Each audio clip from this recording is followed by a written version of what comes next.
मैं शशांक द्विवेदी स्पर्धार्थी कंपटीशन के online platform पर आप सभी का स्वागत करता हूं। ध्यान दें, हम लोगों ने पिछली क्लास में नंबर्स के बारे में पढ़ा था और ये संख्या पद्धति टॉपिक चल रहा है, आपको पहले से ज्ञात है। और हमने इसमें संख्या पद्धति में नंबर्स वगैरह पिछली क्लासों में देखे थे, ठीक है। अब नंबर में हम लोग क्या क्या देख चुके थे कि प्राकृतिक संख्या क्या होती है, नेचुरल नंबर क्या होते हैं, इवन नंबर क्या होते हैं, ऑड नंबर क्या होते हैं, कंपोजिट नंबर क्या होते हैं, होल नंबर क्या होते हैं, प्राइम नंबर क्या होते हैं। ये सारी चीज़ें हम लोग देख चुके थे। इसके बाद आगे हम लोग आज देखने वाले हैं कि सहअभाज्य संख्याएं क्या होती हैं, सहअभाज्य संख्याएं क्या होती हैं, को प्राइम नंबर किसे कहते हैं। तो ध्यान रखिएगा, सबसे पहले तो इसकी हम लोग डेफिनेशन देखने वाले हैं। और डेफिनेशन क्या है, हम लोग डेफिनेशन में देखने वाले हैं क्या कि संख्याओं का वह जोड़ा। देखिएगा, किताबी डेफिनेशन नहीं होगी, ये मैं आपको बता दे रहा हूं सीधी सी डेफिनेशन जो आपको अच्छे से समझ आ जाएगी कि संख्याओं का वह जोड़ा, जोड़ा मतलब युग्म, ठीक है। संख्याओं का वह जोड़ा जिसका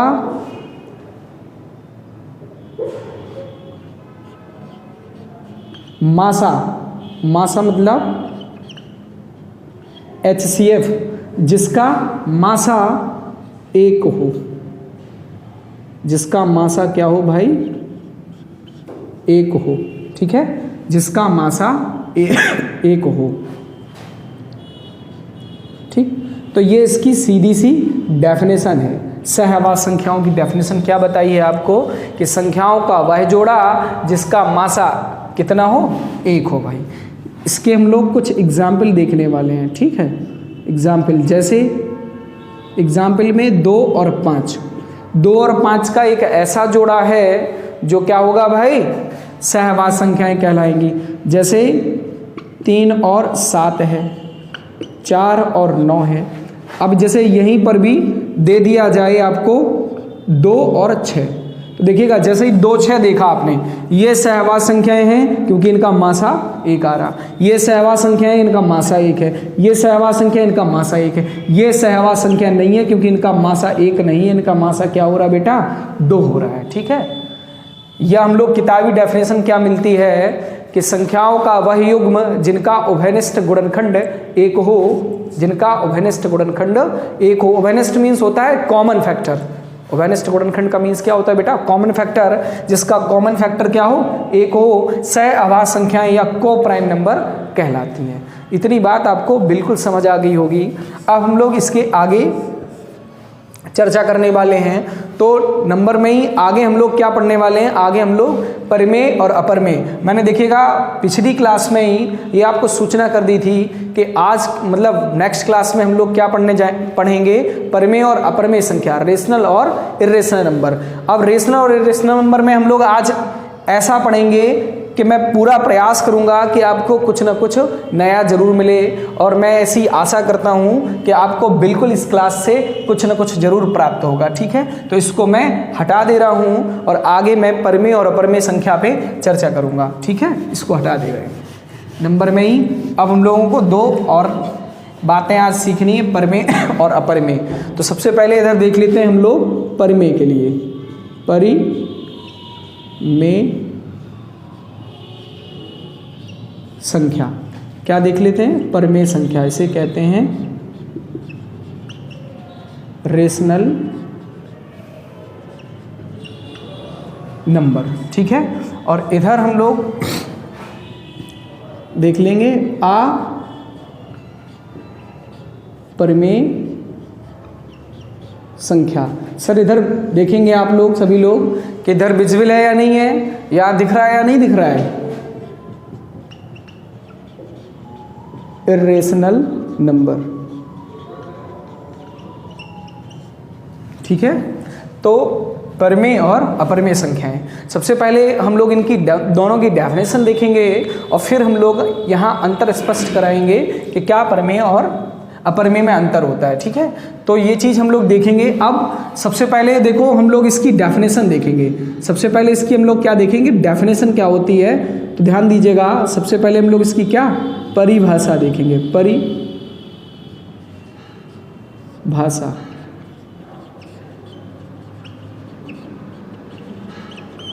डेफिनेशन, ठीक है। और परिभाषा क्या होती है, तो याद रखिएगा परिभाषाओं में हम लोग क्या देखेंगे कि जिन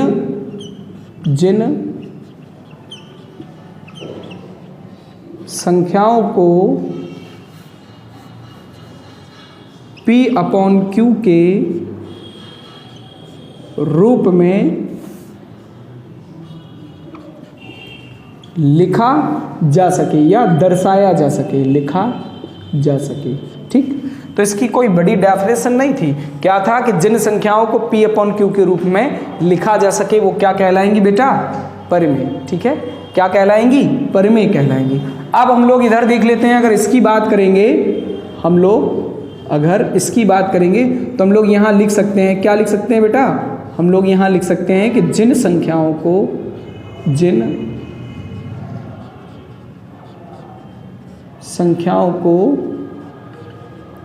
P/Q के रूप में ना लिखा जा सके, ठीक। ध्यान से समझना है, इधर क्या है कि जिन संख्याओं को P/Q के रूप में लिखा जा सकेगा मतलब परिमेय, और जिसको हम लोग P/Q के रूप में नहीं लिख पाएंगे उसे क्या हम लोग बोलेंगे, अपरिमेय, ठीक है जी। अब देखिएगा हम लोगों ने क्या देख लिया है कि जिन संख्याओं को P/Q के रूप में लिखेंगे उन्हें हम लोग परिमेय संख्या कहते हैं। अब थोड़ी सी बात और कर लेते हैं कि यहाँ थोड़ा सा और है, क्या कह रहा है कि जहाँ डेफिनेशन ने क्या बोला है कि जिन संख्याओं को P/Q के रूप में लिखा जा सकेगा वो क्या कहलाएगी बेटा, परिमेय कहलाएगी। कह रहा है जहां P=0 इज डन। ध्यान से समझना, कह रहा है कि जहां पर P=0 हो सकता है। क्या कह रहा है कि P=0 इज डन, मतलब P=0 हो सकता है। कह रहा है बट Q नॉट इक्वल 0। क्या कह रहा है, बट Q के बराबर कभी 0 नहीं हो सकता है। ध्यान से समझना है। तो इतनी सी बात और आपको ये याद रखनी है इसकी कि इसने कंडीशन क्या लगा दी है कि P/Q के साथ साथ कह रहा है जिन संख्याओं को P/Q के रूप में लिखा जा सकेगा उन्हें परिमेय कहेंगे, जहां पर P के बराबर 0 हो सकता है लेकिन Q के बराबर 0 नहीं हो सकता है। इतनी बात क्लियर है जी। अब हम लोग ये चीज भी देख लेते हैं, ठीक है, ये चीज हम लोग देख लेते हैं कि कैसे, ठीक है, ये कैसे है। आपको देखो इतना सवाल में जरूर लिखा, आपको कई जगह बुक्स वगैरह में मिला होगा लिखा हुआ कि P=0 हो सकता है लेकिन Q=0 नहीं होगा, या हो सकता है इतना लिखा जाता है कि Q≠0, लेकिन आज तक आपने ये पढ़ा नहीं होगा कि क्यों। तो आज हम लोग ये चीज देख लेते हैं कि क्यों। जैसे मैंने आपको बताया परिमेय संख्या क्या होगी, जिन्हें P/Q के रूप में लिखा जा सके। तो देखिएगा जैसे 2/5 एक परिमेय संख्या है, ये आपको ज्ञात है। 2/5 एक परिमेय संख्या है, ये आपको ज्ञात है, ठीक है, ये तो आपको पता है। अब हम लोग यहां देख लेते हैं कि P के बराबर 0 हो सकता है लेकिन Q के बराबर 0 क्यों नहीं हो सकता है, ये देख लेते हैं। जैसे 2/5 एक परिमेय संख्या है, हम लोग 2 की जगह 0 रख लेते हैं। 2 की जगह हम लोग क्या रख लेते हैं बेटा, 0 रख लेते हैं, और 5 का 5 रख दे रहे हैं। ध्यान से समझना, हम लोग एक्सप्लेन कर रहे हैं इससे इसको। तो 2 की जगह 0 रख दिया, 5 की जगह 5, मतलब P की जगह 0, P की जगह 0, Q की जगह 5 रख दिया। तो देखिएगा रिजल्ट बेटा क्या होगा, 0/5 रिजल्ट होगा आपका 0। रिजल्ट बेटा क्या हो जाएगा, 0 हो जाएगा। तो देखो यहां से आपको परिणाम बेटा क्या मिला, 0 मिला। और 0 एक अंक होता है, आपने पढ़ा होगा होल नंबर में, पढ़ा होगा ना, पूर्ण संख्या में मैंने आपको बताया था कि सबसे छोटी पूर्ण संख्या क्या होती है, 0 होती है। तो आपको पता है कि 0 एक डिजिट में काउंट किया जाता है, 0 एक नंबर होता है। अगर 0 एक नंबर है तो इसके नीचे हम लोग 1 मान सकते हैं। इधर पर हम लोग हर के रूप में 1 को ले सकते हैं, और अगर हर के रूप में 1 को ले सकते हैं तो P/Q बन गया, मतलब ये परिमेय संख्या रहेगी। देखिएगा ये क्या होगी भाई, परमेय संख्या होगी। क्लियर है? तो देखो 0 रखने से परमेय संख्या पर कोई फर्क नहीं पड़ा, फाइनली रिजल्ट क्या रहा बेटा, परमेय संख्या ही रहा। अगर हम लोग, ध्यान से सुनना है, इधर दिख रहा है क्या भाई, आप लोग बताएंगे यहाँ दिखेगा जी, इधर नहीं दिखेगा तो हम लोग इसका दूसरा एक्सप्लेन इधर देख लेते हैं। ठीक, अभी देखो आप लोगों ने देखा है कि P/Q में आप लोगों ने मतलब 2/5 में P की जगह जहां पर 0 रखा, P की जगह आपने 0 रखा और Q की जगह 5 रखा, और आपने सॉल्व करके देखा कि परिणाम क्या, परमेय संख्या में ही रही। अगर आप ऐसा कर दें जैसे 2/5 है, 2/5 है, इससे आप 2 की जगह तो 2 रख दें और Q की जगह आप एक 0 ले लें, Q की जगह आप क्या ले लें, एक 0 ले लें, तो देखिएगा परिणाम क्या हो जाएगा बेटा, परिणाम रिजल्ट बेटा क्या हो जाएगा, रिजल्ट हो जाएगा क्या, अपरिभाषित। रिजल्ट क्या हो जाएगा, इनफाइनाइट। क्लियर है? यहां से रिजल्ट आपको क्या, अपरिभाषित मिल रहा है, और अपरिभाषित एक अंक नहीं है, अपरिभाषित कोई डिजिट नहीं है, और अपरिभाषित कोई अगर डिजिट नहीं है तो आप लोग क्या कर सकते हैं, इसके नीचे तो 1 नहीं ले सकते हैं, इसके नीचे आप 1 नहीं ले सकते हैं, अर्थात आप इसको P/Q के रूप में नहीं लिख पाएंगे। और अगर P/Q के रूप में नहीं लिख पाएंगे तो ये कैसी संख्या हो जाएगी, अपरिमेय। बेटा ये कैसी संख्या हो जाएगी, अपरिमेय। क्लियर है? तो इसीलिए क्या है, तो इसीलिए Q नॉट इक्वल, तो या हम लोग ऐसा लिख सकते हैं, तो इसीलिए Q के बराबर 0 नहीं लेते हैं। बात क्लियर हुई? क्योंकि जब जब आप Q के बराबर 0 ले लेंगे तब तक परमेय संख्या किस में पहुंच जाएगी बेटा, अपरिमेय संख्या में पहुंच जाएगी। क्लियर है? जब जब आप Q के बराबर 0 ले लेंगे तब तब परमेय संख्या किस में हो जाएगी, अपरिमेय संख्या। ठीक है, तो इतनी बात आपको प्रॉपर वे में समझ आई होगी। आप इसका एक स्क्रीनशॉट ले सकते हैं, मैं साइड से हुआ जा रहा हूं।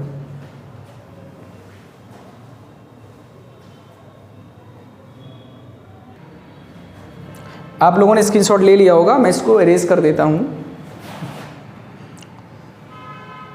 एग्जाम्पल देखने के लिए मैं इसको इरेज कर दे रहा हूं यहां से, ये लो। ठीक, और ये इसको भी हटा दे रहे हैं। ठीक है, इसको इरेज कर दे रहे हैं, इसको भी हटा दे रहे थे, क्योंकि आपको पता तो है ही कि P के बराबर 0 हो सकता है लेकिन Q के बराबर 0 नहीं होगा।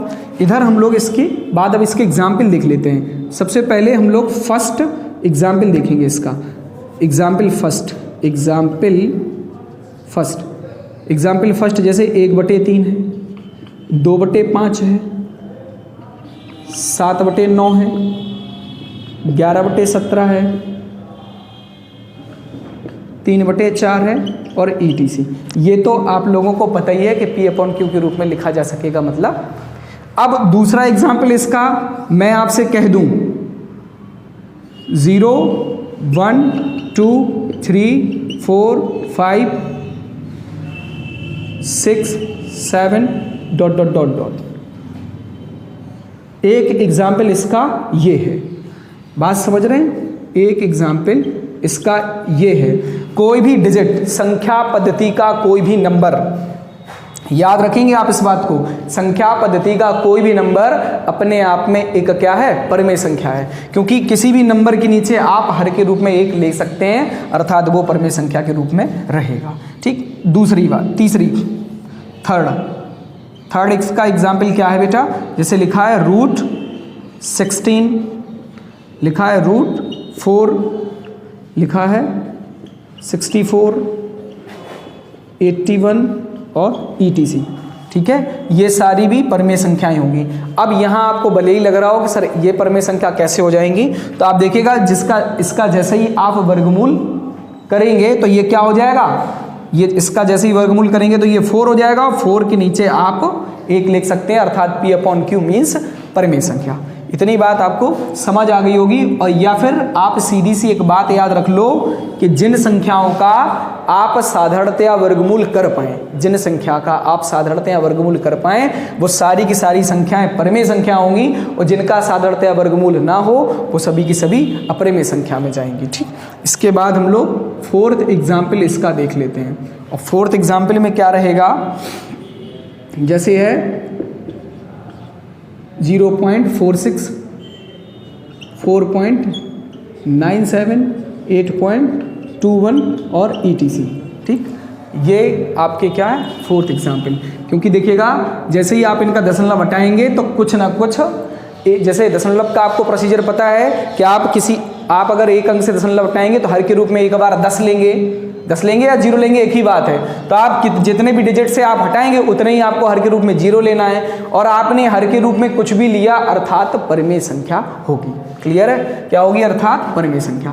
अब इसका हम लोग 5वां एग्जाम्पल देख लेते हैं। जैसे लिखा है 0.392, 392 और 392, ये ठीक, ये भी एग्जाम्पल इसका होगा।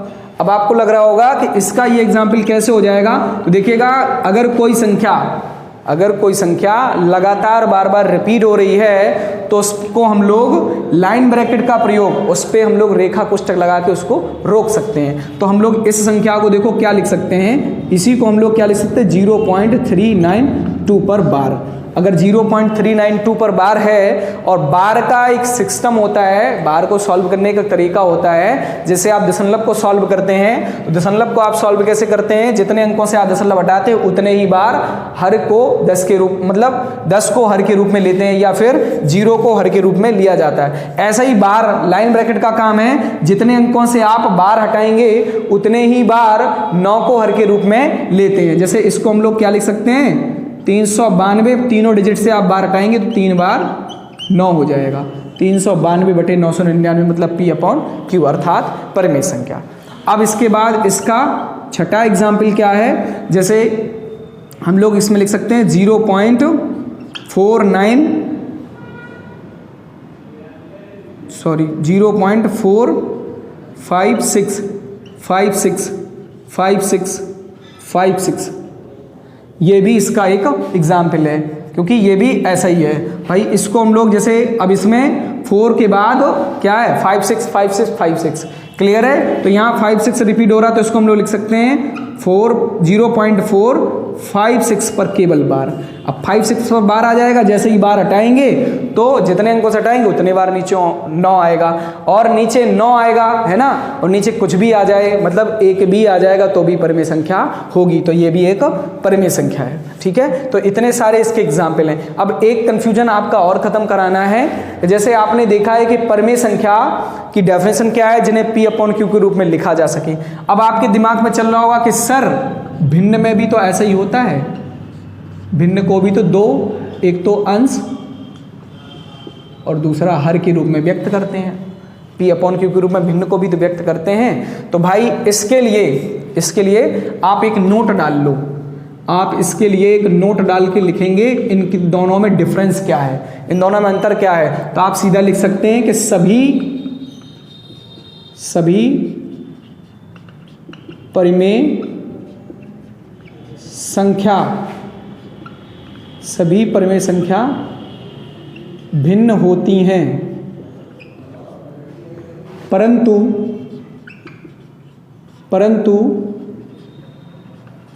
सभी भिन्न परिमेय संख्या नहीं होती। ठीक, आप ये नोट डाल के लिख सकते हैं क्या, कि सभी परिमेय संख्याएं तो भिन्न होती हैं, परंतु सभी भिन्न परिमेय संख्या नहीं होते हैं। ये इन दोनों के बीच का डिफरेंस होता है। आप इसका एक स्क्रीनशॉट ले सकते हैं, फिर मैं अपरिमेय बताऊंगा। आप लोगों ने स्क्रीनशॉट ले लिया होगा, तो देखिएगा तो परिमेय संख्या तो आपको फाइनली क्लियर हो गई होगी। अभी इस परिमेय संख्या से रिलेटेड कोई समस्या नहीं रहेगी। अब हम लोग क्या देख लेते हैं, यहाँ बेटा हम लोग देखने वाले हैं किसके बारे में, अपरिमेय संख्या के बारे में। अब हम लोग अपरिमेय संख्या देखेंगे। तो देखिएगा अपरिमेय संख्या में मैंने आपको डेफिनेशन तो बता ही दी है, डेफिनेशन मैंने आपको अपरिमेय संख्या में बता दी है। डेफिनेशन इसकी क्या होती है? डेफिनेशन मैंने जिन संख्याओं को P अपॉन Q के रूप में लिखा जा सके वो आपकी अपरिमेय संख्या होगी। ठीक है, तो डेफिनेशन क्लियर होगी। अब हम लोग इसके एग्जाम्पल देख लेते हैं। तो एग्जाम्पल में सीधा पहला जो इसके एग्जाम्पल होगा, सीधा क्या लिख सकते हैं हम लोग? सबसे पहले जैसे है इनफाइनाइट, ठीक है। इसके बाद क्या है? पाई है, पाई के बाद फाई है, या हम लोग डायरेक्टली क्या लिख सकते हैं? चिन्ह। जो भी सिंबल होंगे वो सारे के सारे सिंबल आपके अपरिमेय संख्या में जाएंगे। पहला एग्जाम्पल। दूसरा एग्जाम्पल इसका क्या होगा? जैसे लिखा है √121, क्लियर है? लिखा है √80, लिखा है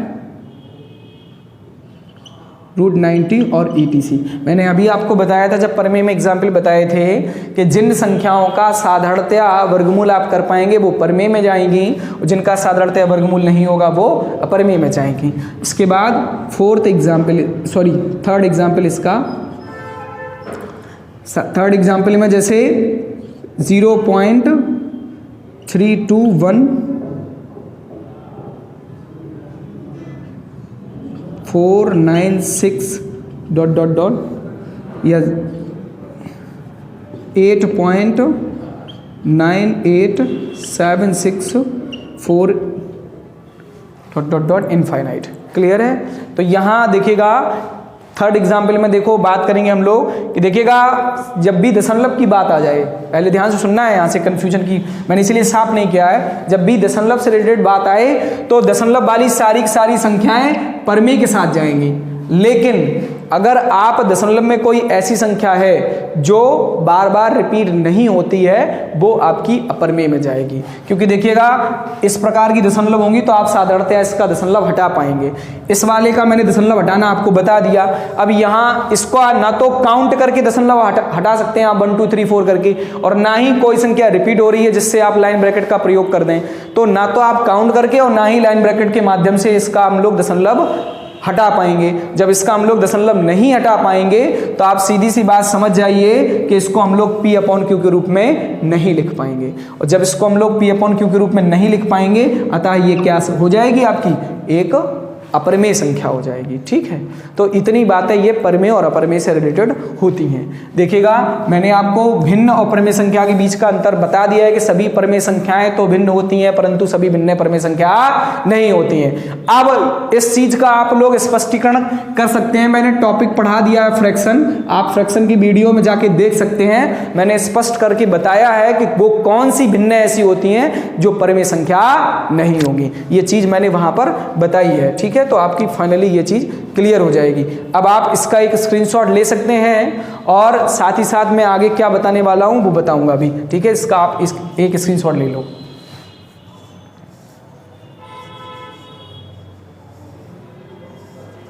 ठीक है, आप लोगों ने स्क्रीनशॉट इसका ले लिया होगा। मैं अब देखो आपको बता दे रहा हूं कि मोस्टली आपकी सारी की सारी संख्याएं खत्म हो गई। यहाँ से सारी संख्याएं हम लोगों ने पढ़ ली हैं। अब हम लोग संख्याओं के जो योग होते हैं उन योग पर काम करने वाले हैं। संख्याओं के योग पर आधारित क्वेश्चन देखने वाले हैं। तो संख्याओं के योग में हम लोगों को क्या क्या पढ़ना है वो हम लोग देख लेते हैं। पहले हम इसको इरेज कर देते हैं, हटा देते हैं।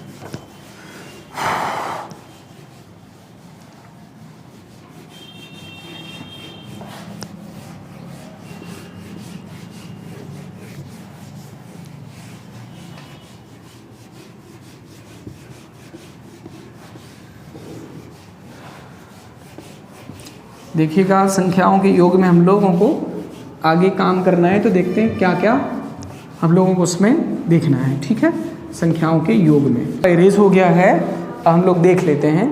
तो सबसे पहले हम लोगों को क्या देखना है? संख्याओं का योग।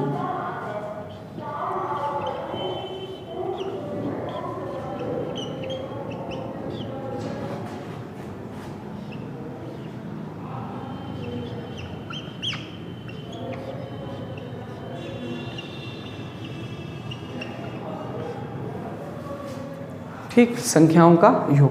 अब संख्याओं के योग में देखो बेटा हम लोगों को क्या क्या देखना है, तो मैं इसके बता दे रहा हूँ आपको। कुछ भाग हैं वो देख लेते हैं। ठीक, सबसे पहले हम लोगों को देखना है प्राकृतिक। सबसे पहले हम लोगों को क्या देखना है? प्राकृतिक संख्याओं का योग। थोड़ा सा मैं इसमें इंक डाले ले रहा हूँ। देखिएगा हम लोग इसमें योग में बारीकी से सभी संख्याओं के योग पढ़ेंगे। प्राकृतिक संख्या का योग है, विषम संख्या का योग है, सम संख्या का योग है। ठीक है, इस प्रकार के सभी योगों को हम लोग इधर पढ़ने वाले हैं, आप निश्चिंत रहिएगा। ठीक है, तो सभी प्रकार के योग हम लोग पढ़ेंगे। ठीक, थोड़ा सा इंक भर लें जी।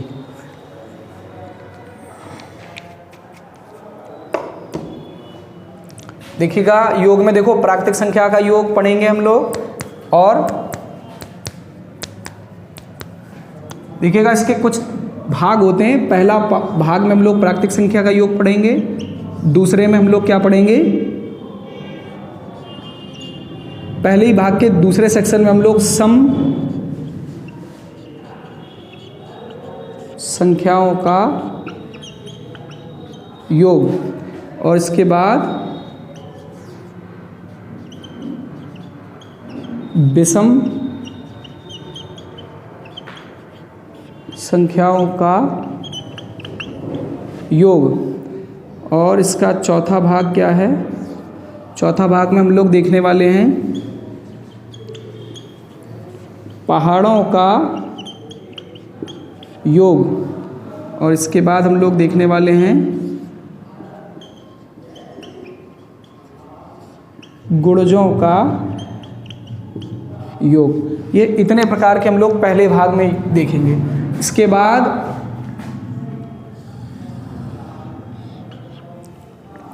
बाद हम लोग दूसरा वाला भाग देखेंगे। ये दूसरा भाग है आपका। दूसरे भाग के ए सेक्शन में हम लोग क्या देखने वाले हैं? प्राकृतिक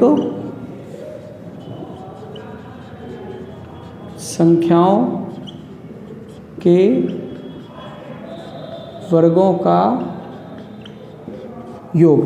ठीक, इसके बाद बी भाग में हम लोग देखने वाले हैं सम संख्याओं के वर्गों का योग। इसके बाद सी भाग में हम लोग देखने वाले हैं विषम संख्याओं के वर्गों का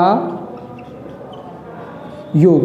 ठीक है, तो ये हम लोगों को बी भाग मतलब सेकंड वाले भाग में देखना है कि प्राकृतिक संख्याओं के वर्गों का योग, सम संख्याओं के वर्गों का योग, विषम संख्या के वर्गों का योग। इसका जो तीसरा भाग होगा, उस तीसरे भाग में ए पार्ट हम लोग पढ़ेंगे प्राकृतिक संख्याओं के घनों का योग। ठीक है, प्राकृतिक संख्या के घनों का योग। और बी पार्ट हम लोग पढ़ेंगे भिन्नात्मक योग। ये योग में हम लोगों को संख्याओं के योग में इतना सारा पढ़ना है। क्या क्या पढ़ना है? प्राकृतिक संख्याओं का योग, सम संख्याओं का योग, विषम संख्याओं का योग, पहाड़ों का योग, गुणजों का योग। ठीक है, और इसमें हम लोग एक भाग और बढ़ा सकते हैं, क्या? क्रमागत संख्याओं का